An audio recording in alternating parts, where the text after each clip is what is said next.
Morning সবাইকে। আজকে নতুন ব্লগে সবাইকে ওয়েলকাম। আজকে ব্লগটা খুব স্পেশাল, কারণ আজকে আমার লাইফে একটা স্পেশাল দিন। মানে এতদিন এই দিনটা এসেছে, মানে এই মোমেন্টটা আমার লাইফে এসেছে, কিন্তু সেটা নিজের ক্ষেত্রে। কিন্তু আমি একজন শিক্ষিকা হিসাবে এই দিনটা আমার লাইফে প্রথমবার। আজকে আছে আমার স্টুডেন্টদের সার্টিফিকেট ডিস্ট্রিবিউশন, মানে বঙ্গীয় সঙ্গীত পরিষদ বোর্ড থেকে, ওখান থেকে আজকে প্রোগ্রাম হবে আর সেখানে ফিফথ ইয়ারের সার্টিফিকেট ডিস্ট্রিবিউশন হবে। তো আমার স্টুডেন্টরা, মানে আমার এত বছরে মানে প্রথম দিকে তো এটা খুবই মানে হালকাভাবে নিয়েছিলাম প্রফেশনটা। তো তারপরে যখন আর কি সিরিয়াসলি নিজের স্কুল হয়, মানে নিজের সব কিছু নিজে হাতে একা হাতে সব কিছু করার চেষ্টা করেছি কখনো।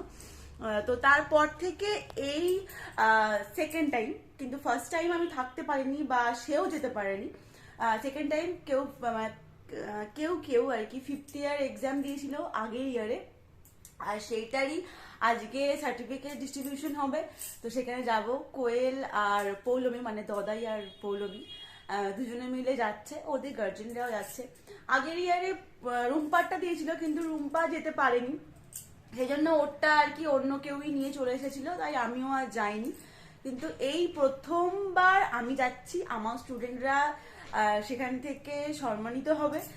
এটা একটা ভীষণই প্রাউড মুমেন্ট। সেটা আর কি একটু হলেও আমি ক্যামেরা বন্দি করে রাখতে চাই, যাতে ফিউচারে আমি দেখব যে এই এক্সপিরিয়েন্সটা আমার কেমন ছিল। যদি কখনো ভুলে যাই, তবে এইগুলো ভোলা জিনিস নয়, যেখানেই থাকি যেভাবেই থাকি এইগুলো সবসময় মনে থাকবে। আর তোমরা একটু আশীর্বাদ করো, ওরা যেন অনেক অনেক ভালো থাকতে পারে, ওরা অনেক বড় হতে পারে, আর আমিও আমার জার্নিটা এইভাবে একটু একটু করে নিয়ে এগিয়ে যেতে পারি। জানি না কখন কিভাবে কি হবে, লাইফ কখন কার কোথায় থাকে কেউ বলতে পারে না। তাই এই সিচুয়েশনটা আমি একদম মিস করতে চাইনি। আমার অনেক ব্যস্ততার থাকাকালীনও মনকেও কনভিন্স করেছি যাওয়ার জন্য। ওকে বেশি বলতে হয়নি, যদিও ও যাওয়ার জন্য রাজি হয়ে গেছে। চলো, আমি অনেক বক করে ফেললাম। আমি আর মন যাবো ওদিক থেকে। পৌলমী মা আসছে, ওর দাদুও আসছে, দদাই আসছে, যে মা আসছে। তো চলো যাওয়া যাক, একদম বেরিয়ে দেখা হচ্ছে। আমরা চলে এসেছি বাস স্ট্যান্ড। আর এখানে দুজন একজন চাপা দিয়ে আছে, গায়ে দেখাচ্ছে না আর কি কেমন সেজেছে। আর এই তো পৌঁছে চলে এসে বিয়েটা দিয়ে দেবো, যাওয়ার সময় নিয়ে চলে যাবো যে মা এই আজকে বিয়ে দিয়ে দেবো হসুরের সঙ্গে। ফার্স্টে আমরা অঙ্কুয়াটি থেকে বাস ধরে নিয়েছিলাম ধর্মতলার, আর নেমেছিলাম ময়দান নেমে আমরা ভেবেই গেছিলাম মেট্রোতে যাব। তো মেট্রোয় উঠে পড়েছি, আর এরা দুজনে এত বদমাইশি করছিল সেটাই একটু তোমাদের সাথে শেয়ার করে নিচ্ছি। আর ভেবেছিলাম দাদাইয়ের একটা ভালো মানে জিনিস তোমাদের সাথে শেয়ার করব, কিন্তু সেটা হলো না। লাস্ট একবার ওর সাথে দক্ষিণেশ্বর গিয়েছিলাম, সেটা তোমরা প্রিয়াঞ্জনার ইউটিউব চ্যানেলে দেখতে পাবে ব্লগে। ও স্কেলেটারে কিছুতেই উঠতে চাইছিল না, মানে ওকে লিটারেলি ঠেলে ঠেলে তুলতে হচ্ছিল, কিন্তু এখানেও খুব স্মার্টলি উঠে গেছে, মানে মেয়ে বড় হয়ে গেছে। কি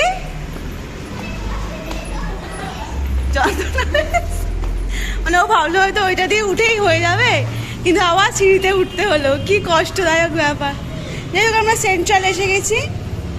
এবার এখান থেকে হাঁটি পাপা করে যাব আমাদের গন্তব্যে। আমরা চলে এসেছি আমাদের ডেস্টিনেশনে। একটা লাইন দিয়ে আসছে, চলো দিল্লি। আর এটা হচ্ছে আমাদের ট্যুর গাইডের আজকে নিউ লুক। চলো যাই।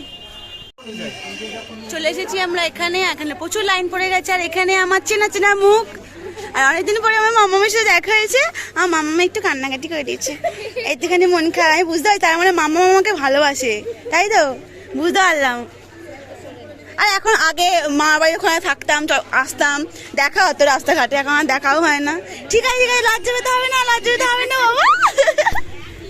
পৌঁছে ওরা লাইন দিয়ে দিয়েছিল ভিতরে ঢোকার জন্য, সাথে আমরাও ছিলাম।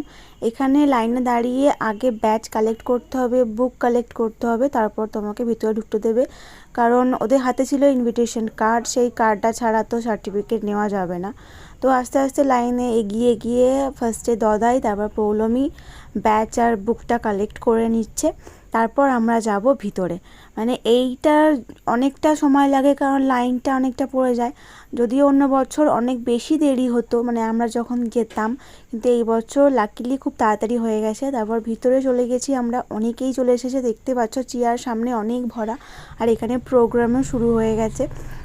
এখানে গেলে একটা আলাদাই ফিলিংস হয়, সেটাই আমি ওদেরকেও জিজ্ঞাসা করার চেষ্টা করছিলাম। প্রথমে এগিয়ে আসবে সুমিতা নাগ, পঞ্চবর্ষ কাব্যগীতি। তারপর আমরা সবাই মিলে বসে বসে প্রোগ্রাম এনজয় করছিলাম আর শুনতে পেলাম সুস্মিতার নাম ডাকছে। তাই সেই সুযোগটা হাতছাড়া করে নিয়ে ওরও ভিডিও ক্লিপটা নিয়ে রেখেছি ওরই দেখার জন্য। হঠাৎ দেখা ম্যাডামের সাথে, আমি গোপনে ছবি তুলে নিয়েছি, ভিডিও করে নিয়েছি, দেবো না, কিচ্ছু দেবো না। এত ভিড়ের মাঝে হঠাৎ সোমনাথকে দেখতে পেলাম। এখন সোমনাথ সার্টিফিকেট নেবে। সোমনাথ হচ্ছে একজন সাধারণ একটা ছেলে, কিন্তু ওর মধ্যে অসাধারণ কিছু গুণ আছে। ওর হাতের কাজ এত সুন্দর, সেটা মুখে বলে প্রকাশ করা যাবে না। এই ভিডিও ডেসক্রিপশানে ওর প্রোফাইলের লিঙ্ক দেওয়া থাকলো, প্লিজ তোমরা দেখো একবার।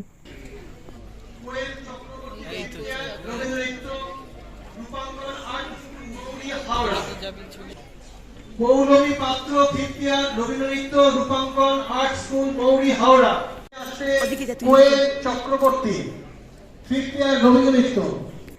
তারপর ওদের যখন ডাক এলো তখন সত্যি মনের মধ্যে একটা আলাদাই অনুভূতি হচ্ছিল। মনে হচ্ছিল সত্যি এই ছোটো ছোটো বাচ্চাগুলো কত বড় হয়ে গেছে।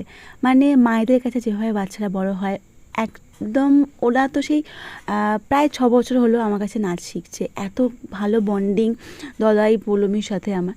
তো এই ভালোবাসাগুলো আমি আমার মনের মণিকোঠায় সবসময় রাখতে চাই, আর আমি জানি ওরাও আমাকে ভীষণই ভালোবাসে। এইভাবেই ভালোবাসতে থাক তোরা, আর আমিও তোদের সঙ্গে সবসময় আছি যতদিন তোরা চাইবি। আমি সবসময় সবাইকে জোর করে রাখতে চাই না, যদিও কেউ থাকতেও চাইবে না, তবে আছি যতদিন তোরা চাইবি। এও সরবে না, ও ভাবছে ও সরবে, ও ভাবছে ও সরবে। আর আমাদের ক্যামেরাম্যান ভাড়া করে এনেছি, বিনা টাকার ক্যামেরাম্যান নে পৌলমী।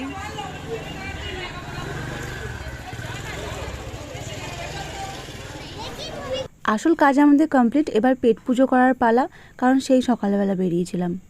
তুই হাঁ করলেই আমি তোর সবসময় তোর মুখের দিকে ঘুরিয়েটা ধরি। খাওয়া দাওয়া করে আর একদমই সময় নষ্ট করিনি, কারণ বাড়ি ফিরে আমার ক্লাস করানোর ছিল আর অনেকটা সকাল সকাল বেরিয়েছিলাম। এখন প্রায় 3টে বেজে গেছিলো।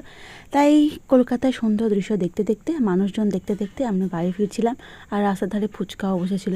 যাই হোক, খাওয়া হয়নি, কিন্তু দেখে একটুখানি জিভে জল এসে গিয়েছিলো, এটাই আর কি। ফিরে একটু রেস্ট পাইনি, ক্লাস করা শুরু করেছিলাম। কিন্তু আজকে আমার ঘরে এদের লাস্ট ক্লাস। কয়েকদিন বাড়িতে ক্লাস হচ্ছিল, প্রচেষ্টা ওখানে একটু সরস্বতী পুজোর প্যান্ডেল ছিল।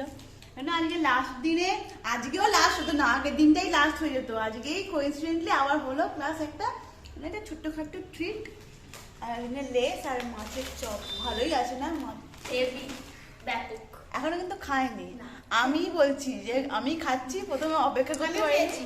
এই যে সমস্ত খেয়েছে, মানে ওরাই পছন্দ করে লেস কিনে দেখাবে বলে যে এটা আমি, মানে আমি গোটা পেয়েছি আর কি। তোরা বলতে পারবি যে ভিডিওতে প্রমাণ আছে আমি অর্ধেক পেয়েছি। এই ভিডিওটা এই পর্যন্তই, দেখা হবে অন্য কোনো দিন অন্য কোনো ব্লগে। আর তোমাদের এই ভিডিওতে কিছু ভালো লেগে থাকলে please do like, comment, share and subscribe. আজকের মতো বাই বাই।